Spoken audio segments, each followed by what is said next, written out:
The Hilltop Glove Podcast is sponsored by Mid-Carolina Service Company. Mid-Carolina Service Company is the first name to search for your residential or commercial HVAC needs in Lexington and surrounding areas. Just go holler at Jason and Clint. They'll hook you up on the air conditioners, on the restaurant equipment, refrigerators, refrigeration, ice machine repair. They've been doing this for years. I know them cats forever. Family owned and operated since 2006, they pride themselves in their quality work and customer relationships. Call 803-356-4153 or visit midcarolinaserviceco.com for a no obligation quote for service today.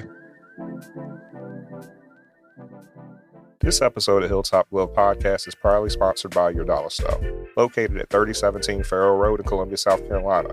Owned by Brian Thomas, Your Dollar Store has been serving the community since June 2021 with a mission to provide fresh produce and essential household items to neighborhoods in need, serving areas like Booker, Washington Heights, and other nearby locations affected by grocery store closures. Your Dollar Store is a convenient one-stop shop for those seeking healthier food options and affordable essentials. Support a local business that's dedicated to giving back. Your Dollar Store, where you can shop, chat, and leave with a smile. The Hilltop Glove Podcast is sponsored by True Brilliance Entertainment. True Brilliance is a production, promotions, and management company dedicated to connecting artists and producers across the Carolinas to music industry professionals. Several of their clients have placements both domestic and internationally as a result of their services. Are you an artist or producer looking to build meaningful relationships within the music industry? Then True Brilliance is for you. Check them out at paramilitary.com. That's spelled P-A-I-R-A military.com.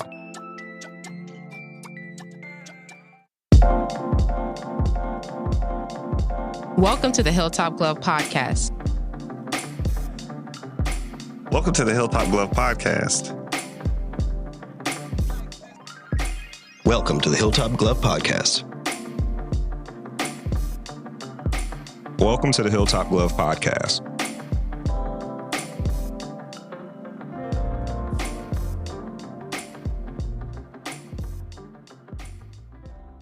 The Hilltop Glove Podcast. Welcome to another exciting episode of the Hilltop Glove Podcast. Today, we're thrilled to have a true wine connoisseur, Femi Oyediran. Joining us today, Femi is not only the co-owner of a successful wine shop, but also a renowned sommelier with a passion for music that's just as strong as his love for wine. His journey in the world of fine wines began at the Charleston Grill, where he honed his craft and quickly climbed the ranks, passing the first 3 levels of the Court of Master Sommeliers in just 2 years. A rare achievement. Femi's talents have earned him numerous accolades, including a spot on Wine Enthusiast Magazine's prestigious 40 Under 40 list and the title of Sommelier of the Year by Food and Wine Magazine. In today's episode, we'll dive into Femi's experiences in the wine industry, his unique take on blending music and wine, and his approach to hospitality. Whether you're a wine enthusiast, music lover, or just curious about how these two worlds intersect, you won't want to miss this conversation. So pour yourself a glass and tune in. Excellent. I want to give your flowers to you. I appreciate that intro. I feel like I let y'all down. I feel like after hearing you talk, I should have brought a bottle of wine for us to enjoy. Good point. Good point. You ready? I'll rain check you on it. We'll rain check on that. We'll come back and make sure that we do that. Of course, with the perfect person to do it. Golly. Well, just as I'll go ahead and just put this note down. Obviously, I know this guy. It's not a stranger. We always talk about on the podcast, we love to talk with people that we actually know and have history with. It leads to a very rich conversation. And we're able to be pretty open and out front with things. And I always like to let the audience know so they don't like, oh, wait. Does he already know what's going on with this person? Why is it so easy going? Yeah, this is... But yeah, man. Go back. In terms of my life and career in Charleston, I would say the Staggers are my day ones. Yeah. No, real talk. Literally. Actually, day ones. Could you, for me, because I know I jacked it up, could you pronounce your last name? Oyediran. Oh, there we go. I know I messed it up. There we go. I want to make something correct so they can hear it properly. Yeah. I do want to start today. I know we're going to ask this question, but just for the audience, if you can give them a little bit of your background, where you're from, how did you land in Charleston? Okay. So Quick story, obviously, with the last name, I'm Nigerian. I was born in Nigeria, grew up in a Nigerian family. We moved quite a bit. We moved to the States when I was about 2 years old. I kind of jumped through northern Alabama to Cleveland, Ohio, northern Virginia, and then I ended up in Charleston because I attended the College of Charleston. That's where I met you boys. Boom. And I've been in Charleston for about 20 years now. Man, I'll tell you, I always feels weird to say that. Makes you feel old. It does, right? It does. Everything is 20 years now. I'm thinking back. When was that? 80s is no when did I longer last see that? 20 years Oh, yeah, ago. it was 20 years ago. Yeah, the 80s is no longer 20 years ago. Whenever somebody tells me, Fat Joe Lean Back was like 20 years ago, right? I'm like, Yeah. Don't say that. Oh no, it's Watch all your the tone. stuff. Watch your tone. Watch your tone. I feel like when we came up, Yes. stuff that was 20 years old, like Yes. 80s music Yeah. coming on, or imagine like mid 90s, right? We're talking disco coming on. That seemed ancient. Ancient. And they still play stuff on the regular radio station that's 20 years old. Yeah. Yeah. Yes. It's crazy. So when they play that music from the 70s and the 80s, you're looking 40 and 50 years back. Right. And you can't even imagine them playing 40-year-old music when we were coming up. No. That's some Glenn Miller and Fats shit. Domino. Proof Yeah. of living in a simulation. Yep. I agree. I'm agree to that. I blame piracy and stuff for just liberating all of the music and giving it to every generation. I'll give you that. We did come up in that generation of piracy. Piracy did change Well, the it way in which forced we the hands. consume So now culture. we got to throw out music to everybody. Yeah, and you got to do it quickly. But anyway, we digress. We digress. We're here to talk about wine. Yes. I will say this, and I think this is interesting. I wanted you to tell the audience that because I always respected your journey and the way that you operated and moved as an individual. Because I'll say this, you're one of the most serious, down-to-earth people I know. And what I mean by that is you understand your value and who you are, and you do not allow yourself to be compromised, even if it's people that you know and et cetera. And I'll tell you like this. I remember one time I was bothering Femi about something. I was like, yo, Fem, can I, would you mind, like, if I came in and did this thing in your wine shop and play this music? And the one thing that I thought was cool, because I wanted to come and do some like Afrobeat stuff in the wine shop. And I was like, hey, would we be able to do this, et cetera? What was cool is that, and I'm down with this because Skip tell you, business first. So Femi told me, he's like, I would love to do that, but at the moment, this is where I'm heading. And I respected that because what it let me know is that even though friendship, et cetera, the business is first, and he already had a plan. And the fact that he was able to be honest and tell me that from the get-go, I was like, I respect that. Do what you need to do. When the time is there, there was no disrespect because that's how we're supposed to be able to talk to each other as men, as grown folks, especially knowing each other. I always like that honesty. So when we needed somebody to come in, obviously, to sit in today, Kevin reached out and stuff. I was like, that's going to make so much sense because if he wants to do it, that means that the business is right, the time is right, and it's going to be excellent because you always present well. It's time to catch up with the Staggers, man. Come on. Come on. So, I was very excited about this today. My significant other, my wife, Janisha, she really loves food and wine. She loves Charleston. She went to college in Charleston, too. And so I'm going to bother her about this today when we go back because she's going to be like, hey, because I didn't tell her who we were speaking with today. She don't know yet. Oh, wow.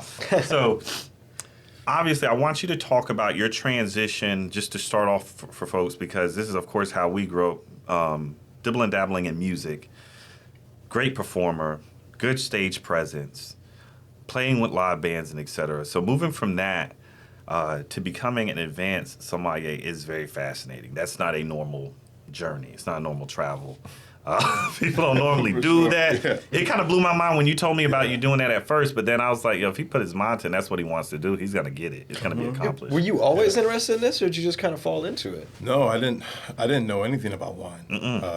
I mean, I'd say like the first time I actually like opened a bottle of wine and drank a bottle of wine wasn't until really I got to college.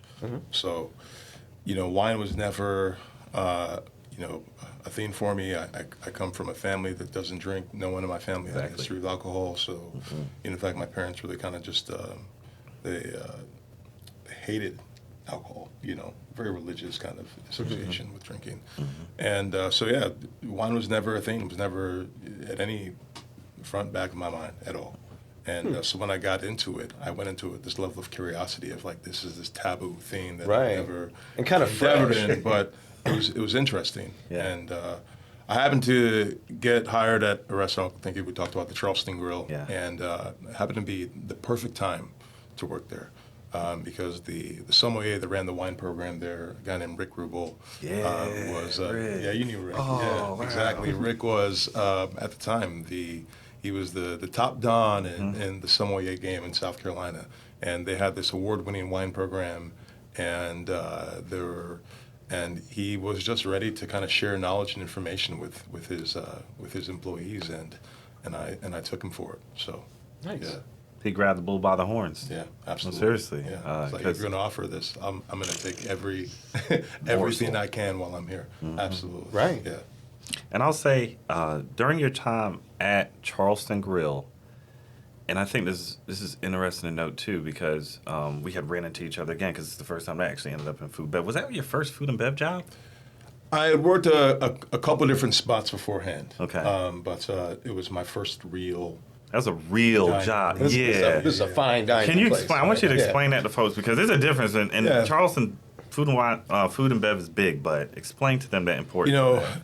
Charleston Grill, I think in terms of fine dining, high quality service was really, in my opinion, the standard bearer. Yeah. In Charleston, we did Yeah. everything. You had the incredible food with Chef Michelle Weaver. Yeah. You had one of the top sommeliers in the country with Rick Rubel. We had a maitre d', Mickey Baxton. Oh, You yeah. would call him one of the last real maitre d's in America. Mm-hmm. Someone who commanded the dining room, who went outside of the restaurant and invited people into the restaurant, knew people's names, invited businessmen, Very charismatic. doctors, really curated a scene in the restaurant, and conducted everything like an orchestra. In a market like Charleston, like I imagine, like this is next level dining here.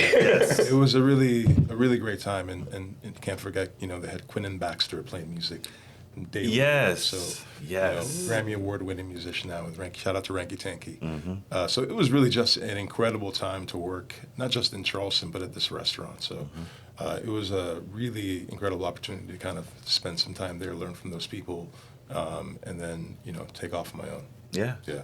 And that the level that you now had set by being in that environment, moving in, and this is interesting. So you was a performer. Yeah. And I like to tell people this all the time. Can you explain to them how important performance is to being a good sommelier or server? I think the thing that relates to the two is going into a situation with a level of confidence, right? Because if you're a performer, you could maybe not be good, you could have a bad day, you could have a bunch of things happening, but you still kind of, at a certain point in time, need to have a level of professionalism where you get up on that stage with a smile on your face, and you're like, I'm going to do this. You may not like it, but I'm going to stand behind it. Boom. And the audience can tell, when you don't believe in what you're putting out. You know what I mean? So you kind of need to have this like unwavering confidence when you're on stage, and there needs to be a certain level of confidence. And the same thing is with hospitality. Yeah. When you go up to a table and you greet somebody and you have this warm welcome, but you have this command of like, this experience is going to be phenomenal, and I'm going to be a part of it. And I want you to have complete assurance that we got this in the bag. Like that to me is, part of a great dining experience. Like I know this guy's got me taken care of within 5 minutes. And that's something you learn to do, whether you're a server in a fine dining restaurant or you're coming to talk to people about wine. Because, as a sommelier, right, people think you're trying to sell the most expensive bottle of wine, That's or true. they don't know a lot, they don't know what to say to you, blah, blah, blah, they've heard this and that. And so giving them, assurance of like, this is going to be great, and don't worry, I got you, is, And then you have the steps of service, and that's kind of, to me, you can kind of add that to the mechanics of being a sommelier, like how you move, how you show the bottle, how you pull a napkin out and how you dust off the bottle. There's a show to it too. It's all performance. So obviously a sommelier is helping you pick your bottle of wine, but like, what do you really see that role being like when I come into your shop? Yeah. how do you start that? Like, How do we start? what do you feel like drinking today? How do we start? How do we start Yeah, I've bartended, but I've never sommeliered. Yeah. So we start usually by asking people a few questions when they come to the shop. Like, first of all, how can I help you? Oh, sure, Easy. sure. Right. Yeah. What are you looking for? And you quickly realize that when you talk to people about wine, that there are different levels in terms of people's not just knowledge, but their comfort level talking about wine. Mm-hmm. And I ask a few questions to try to understand what that is very quickly. Yeah, gauge it. And then based on, how they talk to me, maybe they know absolutely nothing, maybe they know a little bit, maybe they know a lot, but based on kind of their comfort level and knowledge level maybe, I kind of calibrate the type of conversation we're going to have. And Because so there is a lot of knowledge. if you say, I don't know anything about wine, then I might ask you, what are some of your goals today? You might say, I just want to get a bottle of red wine. Yeah. And I go, and I'll say, like, first of all, how much do you want to spend? Yeah. Right? What was the last great bottle of wine you had? Do you have any pictures of a wine you've enjoyed? And then my job at that point, if they show me a picture, is that I've got the experience. I know Where I have you're an going. idea, Right. You know what They they're give looking me for. Something, I know what that is, right? It's like, we'll talk about music, but it's like, if someone shows me some of the albums they've listened to, I'm like, okay, cool. I know what to work with. Boom. Gotcha. Right. That's a great analogy Yeah. too. Yep. Exactly. So from there, I can make a recommendation, just say like, hey, sometimes people are just like, I'm like, you just want me to make you look good? Like you're going to dinner? Yeah. You want to impress a girl? Yeah. There you go. You look good for $30, I got you. You know what I mean? Yeah. I got you, absolutely. I'm like, step into my office. And then, if people know a little bit more, then we can get more specific and say, do you have a style you like? Do you have producers you like? Are you just looking for white wine with food, red wine with food? Are you looking for wine pairings? That's something we can make happen. So Yeah. there's so many different ways to kind of attack what people are looking to do and engage them in conversation and, be fun at the same time. Because I know it can be very intimidating, Yeah. wine. And I know, and I'll just say this because it's funny. When you're young, when you're out here getting your chops made, you're up here drinking Sporties. If y'all know what a Sporty is, that's when you take a 40 ounce and mix it with Gatorade. And you're drinking Four Locos. Gator piss. Yeah. You're drinking those. You're out here having Rumplemint shots and Fireball. Don't yet have a palate. Right. You don't actually know what you're drinking. You're misusing it. Yeah, you're killing your palate. You don't know any better. It's interesting to see the evolution from drinking and for the experience of being drunk and drinking for the experience of actually enjoying the product. And I think that's where the sommelier comes in. Mm-hmm. It's like an aficionado in cigars. When I go to that cigar shop and I'm asking that person about cigar, I could go out there and smoke a Newport pack. Yeah. I could get me a Swisher Sweet. But I'm going into that cigar shop because I'm looking for an experience, right? I want a certain quality. I want certain craftsmanship behind what it is that I'm about to engage in. And, of course, the analogy between that and performing is very relevant. If you could explain to our audience because I like how you start off, you didn't start that way. If you could explain your journey of becoming a sommelier and how you learned to hone that understanding, because obviously you didn't grow up, you didn't start off drinking great bottles of wine. No. So could you explain how you, first of all, tempered your palate and learned? Because like I said, 2 years, man. You did it in 2 years. Yeah. That shit was crazy. My fault. I'm not going to lie, because I remember watching him go through this. Yeah. I was like, how's he about to do this that quickly? Because, like, I know the people he's talking about. I'm like, this is like, people did this over years. And I remember them talking about how much of an accomplishment it was. I was like, yo, Femi's that dude. That is crazy. Could you explain that transition from nothing, bottom barrel to the top? Again, I really had a great support team. I had a great mentor. Rick was incredible. I had an aha moment with a bottle of wine. I had a dinner at Charleston Grill with Adam Williams for his graduation. Oh, Adam. Yeah. Shouts out to Adam, man. And his girlfriend at the time were there and a few other friends. And I wanted to we were going to do dinner at the grill, and it was the first time I was having dinner with friends at the grill. Oh yeah, with your real friends. Yeah. Exactly. Big boy so stuff. I worked with a couple people to pick out a bottle of wine, and it was a bottle of 2004 Elderton Command Shiraz from Australia, and full-bodied wine. I mean, this is like Australian Shiraz as it gets. Black pepper, savory, like teriyaki, just like blackberry and black cherry. Yeah. It's a party of aromatics, and it was incredible. And I had never had any, at the time it was maybe the most expensive bottle of wine I'd ever had. It had been aged just a little bit, and it was beautiful. And I never knew wine could kind of meet this like hedonistic, potential, in terms of flavor and like experience. Right. And I began to ask a lot. I got to a point where I started asking questions. I was like, hey, what about, and we do a thing called pre-meal before service. Yeah. You go over some steps of service, who's coming in, and then the sommelier sometimes will do a presentation on a wine or a region education, right? And Rick would do the best explanations and stories of wine. He would really walk you through it to a point where you're so curious. He had such a way of telling stories. Yeah, a great stuck. professional. Stuck in your head. And I would go home every night. I would read more about whatever he talked about. Yeah, because you taste the wine and you're like, wow, that was crazy. And then I would ask him questions all the time.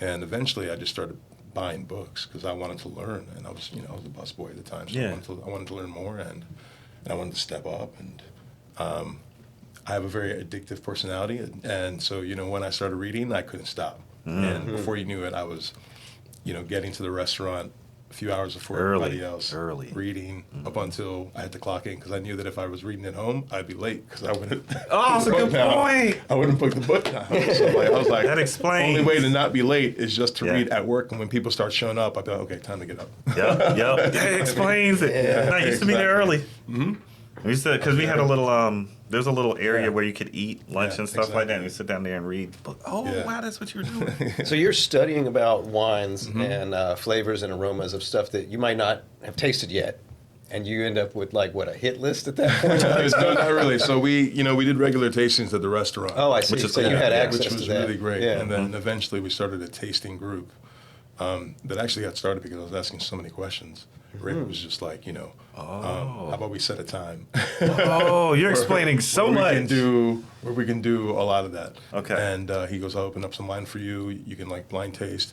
And then he was like, why don't you invite a few of your coworkers to join to like make it worth my while and everything. So I got a few others to join. And we started this regular tasting group on Saturdays at 1 p.m. And we did that for like 5 years. Every Saturday, I would blind taste 5 to 10 to 13 wines. Yeah. And once you kind of do that over and over and over again, blind tasting is such a unique exercise. I always tell people we don't do it as like a parlor trick, right? Yeah, explain to them. Break it down for them. So blind tasting, for those of you that don't know, is when you're given a wine or maybe a set of wines, and the idea is to use your theory in wine, and also your ability to describe a wine, and kind of combine those two to ascertain what the grape variety is, maybe how old the wine is, and where it comes from. Yeah, geography. Right? And so the best way to get good at blind tasting is to repetition, right? And blind tasting is good because it keeps you honest about the way you describe a wine, right? So it forces you to extract the verbiage, right, that you need to use to describe one, which ultimately makes you a better sommelier. And so we would blind taste every Saturday, and that really served as the structure to getting me really into it, building my confidence. Sounds like you in the gym. Some way, yeah. You're working it out. Yeah, for sure. I got really, really good at blind tasting. I think it was interesting because blind tasting was always the thing that I really felt like I sucked at. Really? I mean, yeah, for sure. It's really hard. It's really hard to get into the rhythm of, especially if you really grew up around wine or a lot of using these descriptors for flavors for food and stuff. Because it's weird. We're not used to I never worked teriyaki in and a fine currants dining restaurant before. There was culture shock, right? Yeah.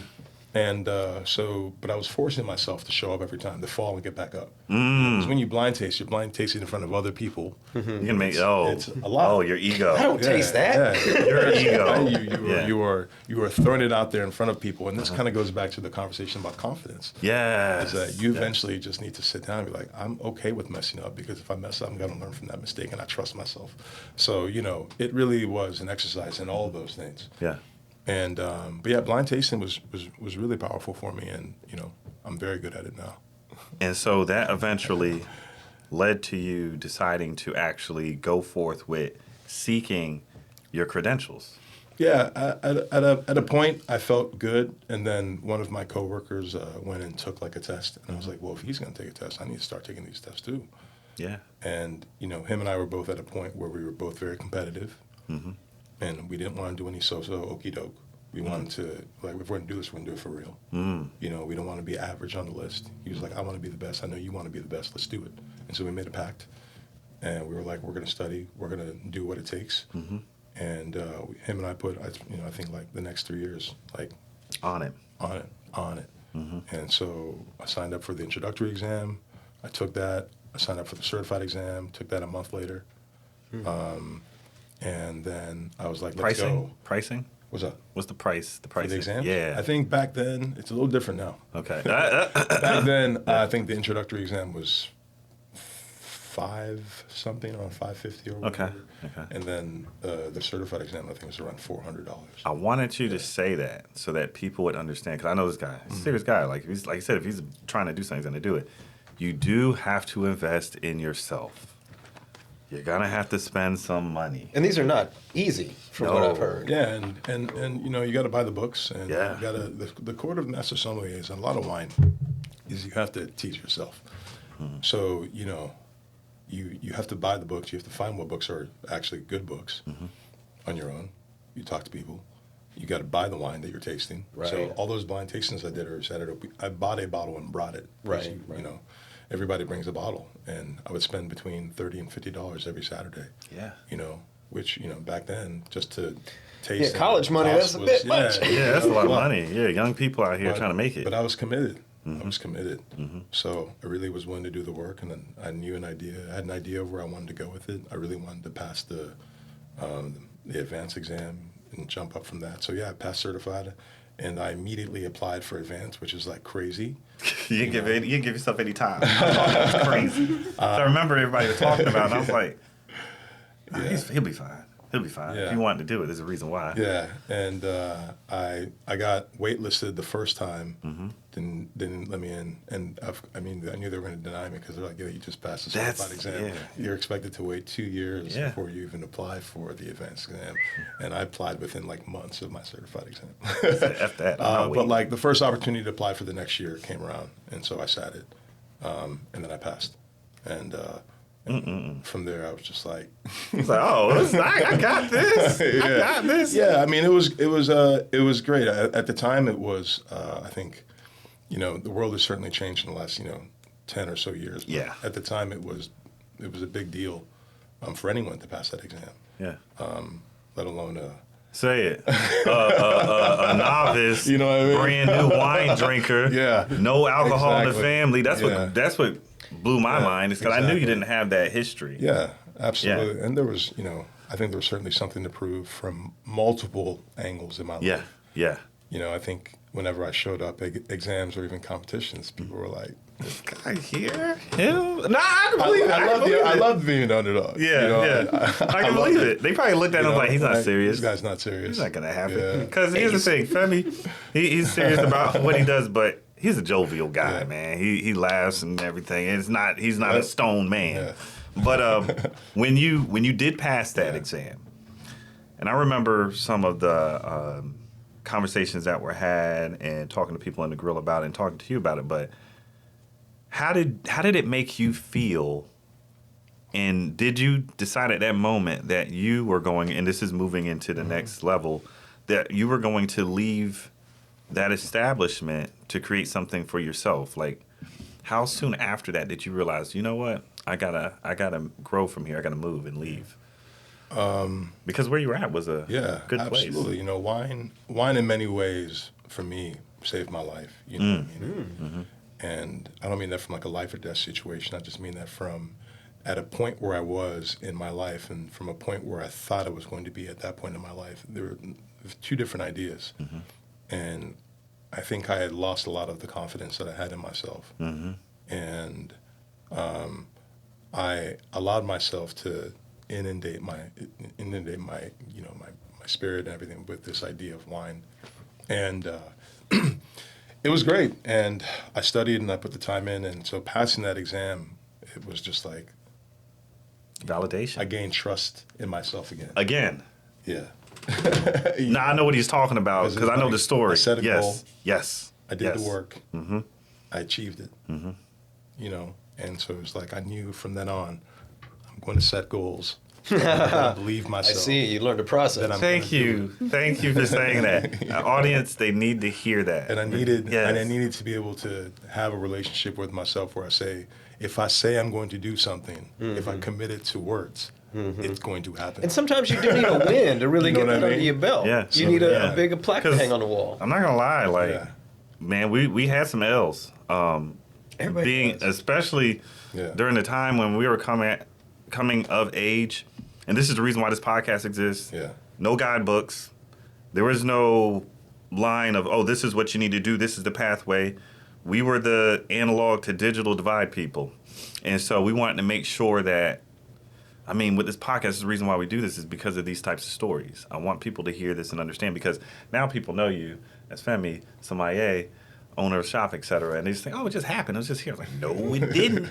There's lots of ups and downs before we got to that point. If you could, for us, two things I want to hit on, and then I want to make sure we let you talk about business and etc. But if you could tell us a bit about how you started the wine shop, how that became an idea, partnership, and then the importance of Black representation in the wine industry. Because those two things go hand in hand. If you could elaborate on that for us. Yeah, the wine shop, you know, Graft was inevitable. And accepting that is really important for me. Graft was inevitable because I had learned a lot about the industry. This is why after I passed my exam. Right? And I don't think I give this answer to everybody, so I'm happy we're talking. Right? Yep, So, it's different. Yeah. When I passed the advanced exam, and I have a whole different, and we're talking a lot about exams now, but I have a very different perspective on exams today. So the context of talking about this is based on where I was and the world was at the time. Sure. Okay. Right? And so I had passed the advanced exam, and I think I was like one of the youngest people you were. to have done it. One of the few people that looked like me that had done it. Yes. And certainly one of the only people in South Carolina that had done it. Yeah, that's what got me too, because we didn't have this in South Carolina. Oh, really? So this is there were a few people. There were a few people who had done it, but I think I was the sixth or seventh person. And at the age in the commitment to do it, it was a little bit outlier. And I did it on my first try. Most people try 3, 4. Yeah. Okay, so this was a serious I did it on my first try, and I did it within 2 years. To put it in context today, once you pass the certified exam, they changed the rules. They don't even allow you to apply for 2 years after you pass the certified exam. I did intro, certified, and advanced. This motherfucker is Dwight Howard. He's like the last one to come out of high school. Rule, man. Yeah, they changed the rule. No, I'm not even saying they changed the rule because too many people would try and fail. Right. Like, you need to wait 2 years. You know what I mean? So they weren't ready. So I say that because, on paper, I also felt like I was a guy about town. Yeah. On paper, to me, it's like the number one candidate to be a sommelier, hired wine director, or whatever you want in the city of Charleston. You know what I mean? Like, why would you not take a chance on this guy? Yeah. And I saw restaurant after restaurant open in Charleston. Femi. And no phone calls. Oh, God. And I began to think, like, wait, what? So is that how it works? Is like you're listed now, and they call you? Well, I mean, someone just passed the advanced sommelier exam. It was in the paper. Goes everywhere. Right, that's what I'm saying. Like, there's a list. It was in the paper. It was known in the community. Everybody I did it because I was also, don't forget, I'm a 6'4" black dude. You know what Hard I mean? to miss. He'd be on his bike going down the street in town. You knew who he was. And and I just passed this exam, and I did it very quickly. It was it was a big deal. Yeah. And I was hungry at the time, and I was at the top of my game. I was at the top of my game. So I became very frustrated. I became very frustrated on multiple levels. I became very frustrated with that experience. I became very frustrated with where wine was in Charleston. I would go to other cities. The wine shops would be better. The wines would be better at restaurants. And I felt like I had something to say. I was like, hey, there's a whole lot of things happening outside of the city that people are not aware of with wine. And I would love to make those things become a reality, put me in the game. And what I realized, what I learned from that is that I was going to have to put myself in the game. And so Graft quickly became an essay on a few things. One, I can do this shit. And I'm coming for everybody. And also, it was an essay on like how to talk about wine, share wine, and just be around people, man. If you would go to wine places 15, 20 years ago, everybody was, wine maps on the wall. Everybody wants to prove to you how much they know about wine, and they want to, talk to you about it in a certain way. There was all these gatekeepers in the industry, and it's no surprise that a lot of black people didn't want to get into wine. You know what I mean? It wasn't a vibey culture. It wasn't really, very pretentious. Not even about it being pretentious. It just wasn't attractive. The thing that I found interesting about wine is that I had a great mentor. He was a cool dude to be around. I realized that it was an anomaly. Rick was such a unique cat. Everybody loves Rick. So I talked to Rick. I ain't had no reason to talk to Rick. He could have been talking about anything. He just had a way about doing it that made it fun and made you want to follow up. And it just happened to be wine for me. And I got into it and I realized that people like Rick are rare. Yeah, that's true. And I would, when I was studying, I would have friends over at my house and we would open up bottles of wine, like my buddy Joseph, my friend Matt, all these guys. Yeah. And I realized everybody kind of really loves wine. Everyone loves wine. And what they hate are usually the places where we serve it. Go ahead. Kind of like, they're whiny. I don't know how to explain it. This is not it. And they tend to just the way they communicate with people and just everything. Yeah. And I realized, it doesn't really have to be like that. Wine is just a beverage. That's it. Right? If you curate a room, you curate a space, you put the right people in there, it's just a beverage. That's it. Right? The quality is there. You don't need to prove to anybody you know about wine. We get it, bro. You open up a wine shop. You open up a wine bar. You gotta know what you're doing. Clearly, I hope the passion's there and that you can imbue that in people by the way you talk to them and stuff. And so, with us, with Graft, we were like, we're going to do it our way. We're going to make it friendly and cool. Wine shops are boring because they're not social. So we're going to have a hybrid wine shop and a wine bar where it's social. That's what I love about it. You can dap me up. You can sit down. We can walk around the shelves. We can find something for you. You can look at it. There's good music. Stuff being barred. Records all around. Yes. There's a lot of what we kind of call icebreakers. You see Usher on the wall. It just kind of makes you feel comfortable. And then my staff, we don't try to be like, yo, what do you know about wine? We just try to be like, hell, we're so happy you're here. What can we do for you? Mad inviting. Inviting. Yeah. And I was looking at this just because I just wanted you to see what you're talking about. One thing that I thought was so cool when I first visited the spot is I walked in there, and I'm big on this with anybody in business, but especially with folks with African Americans in business, black folk in business, people of color, minorities, Latinos, anybody. I like to be able to go into a business and not know who owns it, but enjoy the vibe. And there's a reason behind that.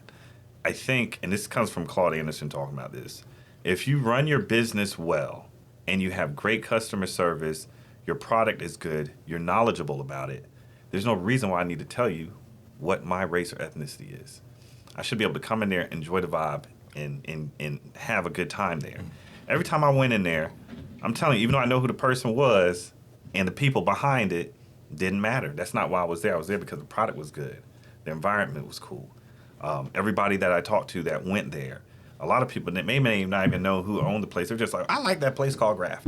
I like going there to get my wine. I'm buying from them. I'm not going to such and such anymore. And these are some names of some of these places, older wine bars, and wine shops here in Charleston. Which, by the way, I love all of those. They're places, great. And I'm They're so great. happy they exist. But there was a crowd, or not even a crowd. Yeah. There was a group of people. Yeah. And I mean, this is not just black people. This is just young folks. That's what I was about to say. It's the age. The wine industry had left out. They had. And ignored. And I was like, I got them. they got money. Can't have a whole generation drinking seltzer for the rest of their life. That's not gonna happen. and there's a time and place where you graduate from going to just being at a dive bar all the time. Yes. Yeah. Like Yes. love PBR just as much as the next person. That's Like can't drink. PBR. That's what I'm saying. But yeah, And also just to mix it up. yeah, Mix it up. mix it up, man. Wine should be fun, and wine should not be like the great thing about Graft is because we can sell people bottles of wine, and then if you drink at Graft, I can just charge you $15 on top of retail. So,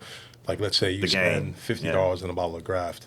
That's a wine that at a restaurant would probably be maybe like $120, $130. Right. Because of the restaurant markup. But because we're a retail store first, we don't really care so much about the restaurant markup because, if you want to drink there, we'll just charge you $15. I don't really care. Boom. And so for us, it's like you get to go drink the wines that you're excited about, and you don't feel like you're putting a hole in your pocket. Yep. Yeah. And I agree on that. I And think that's important to getting people Yes. in the seats and drinking wine and being like, it's my day off, I'm going to go drink some champagne at Graft. Right. And it feels better, my fault. I ain't saying it feels Well, better than drinking some other stuff. And you can have that conversation too, because I'm sure, like, you're gonna let me know about Yeah. that bottle. and what's funny is I tell people that, you remember like back in the day, you go to Blockbuster, you like run into people or you're like looking for a movie and like all that, that doesn't happen anymore. Nah. That doesn't exist.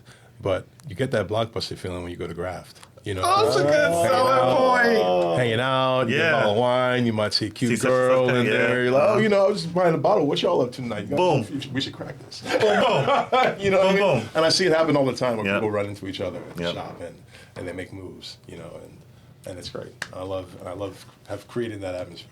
Femi, I could speak to you all day. Gosh, we're going to have to link back up, Yeah. and we'll do it over a bottle of wine. Yes, sir.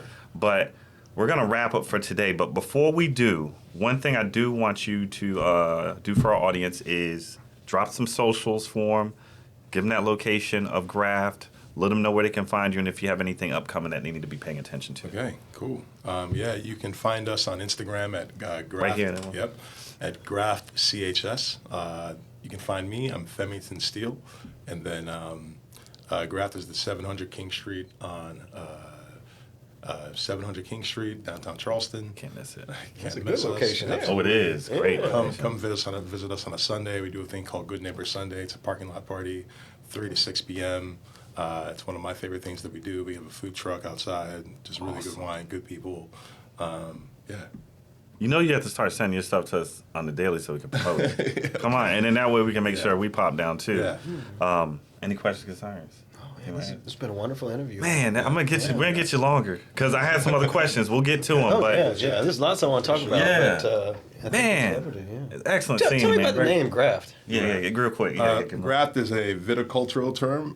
Whenever you are planting a vineyard, in most cases, you're actually grafting. You're joining two plants essentially. So the graft is essentially the procedure, but more or less it's a verb for many cases for planting or establishing a vineyard or changing grape varieties or a bunch of things. But a lot of the life of a plant, right, often begins with the graft, and so such and such. I see. Awesome, right? Awesome, man. I was pleased with the conversation today. I know Skip would say, man, we could talk all day. He had to hit me upside the head. But this is DJ and what? Mike. Tamaya. Skip. And our esteemed guest. Hey, Femi. Man, it's been a pleasure. Thank you, bro. Anytime. We are going to link back up on that. But Sir. until the next time, tell somebody next to them that you love, that you appreciate them, and you care about them. And for the Hilltop Glove Podcast signing out, peace. Peace.